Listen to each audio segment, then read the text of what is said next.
We're back. Cindy Summer was convicted in January 2007, sentenced to life in prison for poisoning her Marine husband, Todd Summer. But it now seems pretty clear she was convicted based on what she did after he died, including getting breast implants and sleeping with her husband's friends. She's now a free woman and is with us live. But first, her story from NBC's Michael Oku.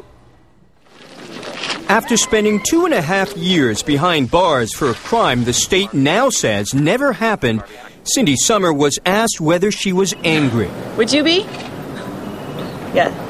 It wasn't a question of who did a crime. It was a question of there was no crime at all. Summer had been serving a life sentence for poisoning her Marine husband, Todd, with arsenic. Prosecutors claimed she had clear motive, cashing in his $250,000 life insurance policy. But their case rested largely on how she behaved after Todd's death. Summer used some of the insurance money to get breast implants. Jurors learned that she entered wet T-shirt contests in Tijuana bars, partied at a strip club the night of his funeral, even started sleeping with several of her husband's fellow Marines, conduct she tried to explain to NBC's Josh Mankiewicz. I wanted someone to hold me. I wanted my husband back, and I missed him, and I didn't have him, and the closest thing that I could have were his friends.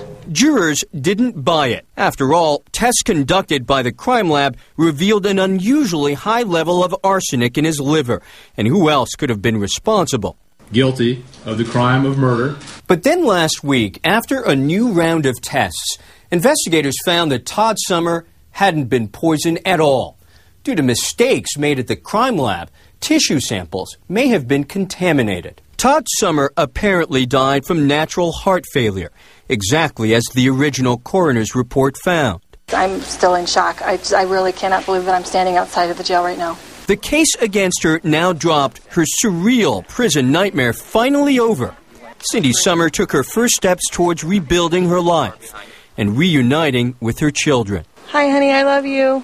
Oh, I can't wait to see you. Michael Oku, NBC News, Los Angeles. Joining us now is Cindy Summer and her attorney, Alan Bloom. Thanks to both of you for coming in. Appreciate it. Cindy, how did you find out that you were going to be freed?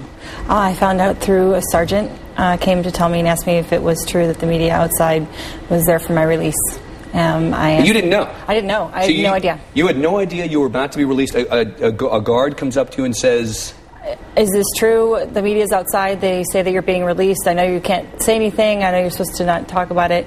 Do you want me to send them away, or do you want to talk to them? And you had no idea? I had no clue. Not a clue. Let me ask, look, it seems pretty clear that the jury convicted you in large part on the conduct after your husband died. What happened in that period? You know, my husband died. I lost everything that I had, and I lost my bearings. I lost who I was, and I did some things that I probably wouldn't have done today. You know, I can't say that I would do the same things that I would today. I'm a totally different person. I was young, and I was alone. And, you know, we all do things, you know, that in hindsight we may not do again. Do you find it odd that no one's asked the question about your husband's friends? They're only asking about you? Yeah. They're saying, hey, you know, you slept with these guys, and no one's saying, wait a sec. I've asked that all the time, yeah. Why is nobody saying, hey, you slept with her? Yeah. Yeah.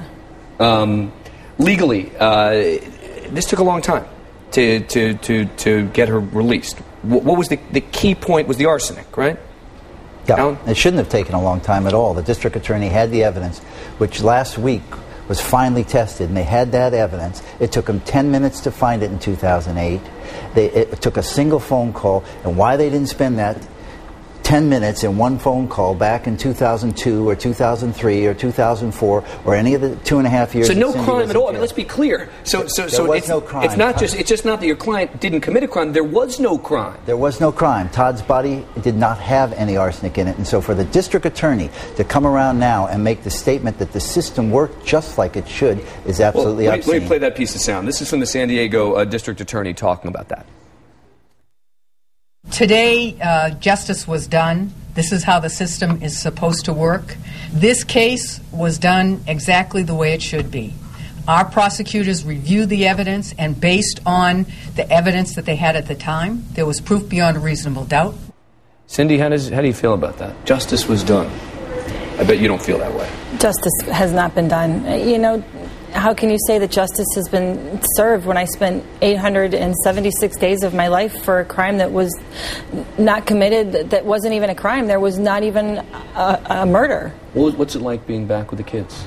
It's awesome. It's so great. It's so nice to be able to see them and hug them and hold them. And some of them couldn't visit you in prison, could they? My three did not. My three boys didn't. I haven't seen it. I didn't see them in 2.5 years. Are they back with you now? They're with my brother still. My daughter's still with my mom. They're still in school, and I don't want to uproot them.